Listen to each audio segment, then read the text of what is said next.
from Hong Kong Institute of Education, and he's written a few books on this subject too. And he wrote this article called No Experience Necessary, in which he pointed out this type of thing, which I'm sure we all see quite a lot. I know you can all read, I'll just go through the main points that appealed to me. There's a huge demand for English, as we all know. It's our job. Stronger than ever and getting stronger all the time. And he made the comment, why are often the least able people still held in high esteem? And by least able, he obviously means native speakers, people like me, actually. He went on about this type of thing. You often see adverts, and I'll show you one in a moment. No teaching or TEFL experience is required. As long as you can speak English, you can probably get jobs somewhere. Comments like this. Teachers only have to be native speakers. A bachelor's degree in any field is fine. As long as you can speak English, we might employ you. I started thinking about this. I couldn't imagine too many other jobs, too many other fields where this would happen. You know, I don't think you'd let somebody build a bridge if they weren't an engineer, or operate on you in the hospital if they maybe done a month course or something in brain surgery or something like that.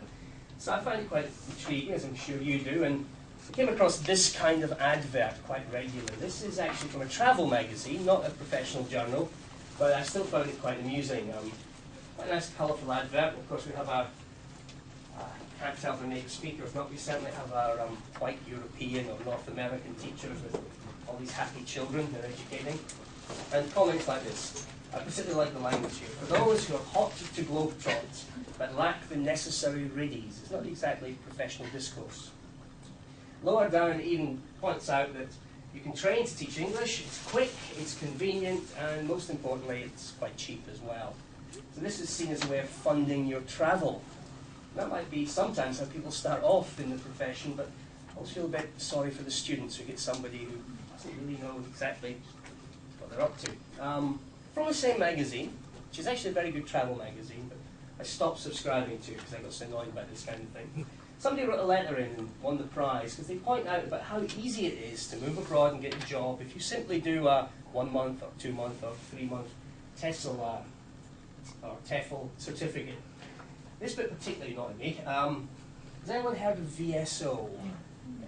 Voluntary Service Overseas, a British NGO that does various things. One of the things it does, or did, is it sent me to China to teach English many years ago. And I was quite surprised when I arrived that the concept that we would be sharing our teaching skills with Chinese colleagues, more used perhaps to rote learning and more traditional or old-fashioned methods, was somewhat destroyed by the fact that when I arrived, of a cohort of about 20 new volunteers, as they called us, about 15 had never taught before. So I found it very hard to imagine how they could pass on to maybe quite experienced Chinese colleagues all the latest methods of English language teaching when they hadn't done very much themselves. So this is basically the background. I'm sure you're all familiar with it, why I got interested in the native speaker, non-native speaker question. Nice little quote here that I thought summed it up for me. A writer called Bill Johnson, and it is Bill, so I'm right to put the B there, he's got William.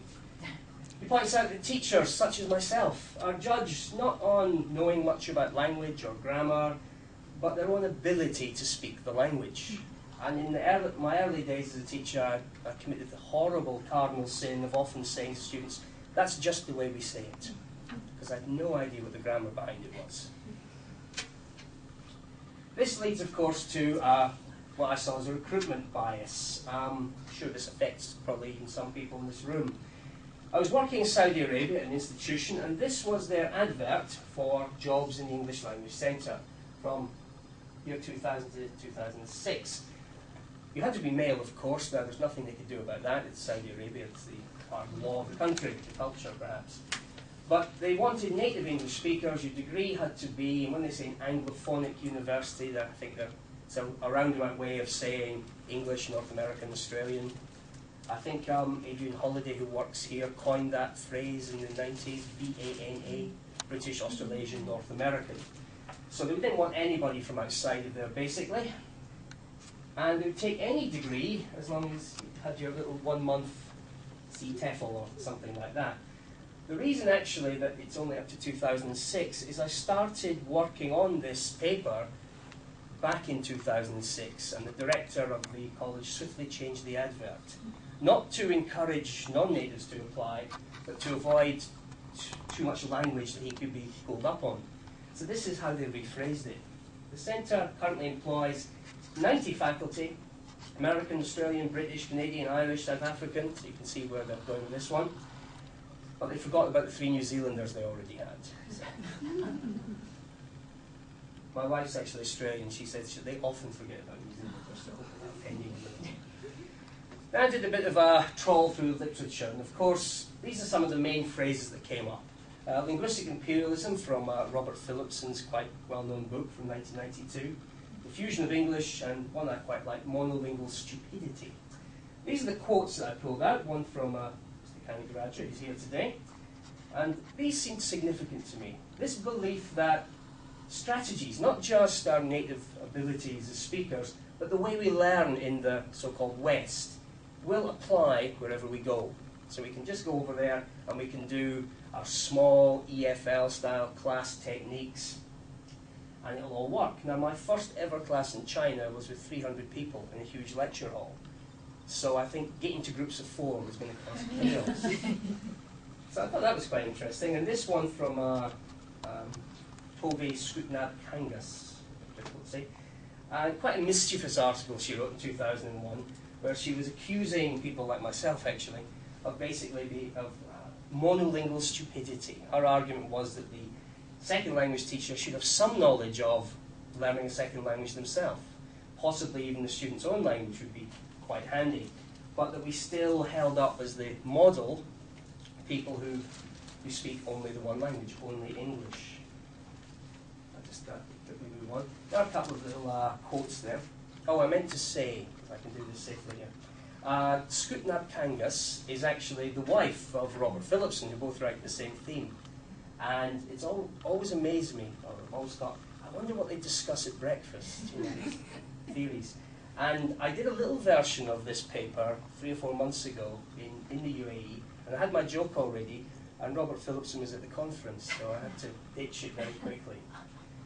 This also, I think, is quite an interesting point. This comes from Deborah Cameron, where she's talking about how the push of our native norms, if you like, in English, has created different ways of speaking in other languages as well. And in my spare time, I'm quite a fan of soccer, football, whatever you want to call it. And I noticed that I was looking up a website about German football, of all things, and they were using phrases like der last-minute winner. English is just invading the language, not just the vocabulary, but perhaps the way people speak. I think the big example there is business English is now maybe influencing the way people discuss business, whichever language they use. They follow pretty much the standard international Anglo-American norm. Described quite nicely by Tsuda as just this diffusion of English. That English is spreading uncontrollably around the world.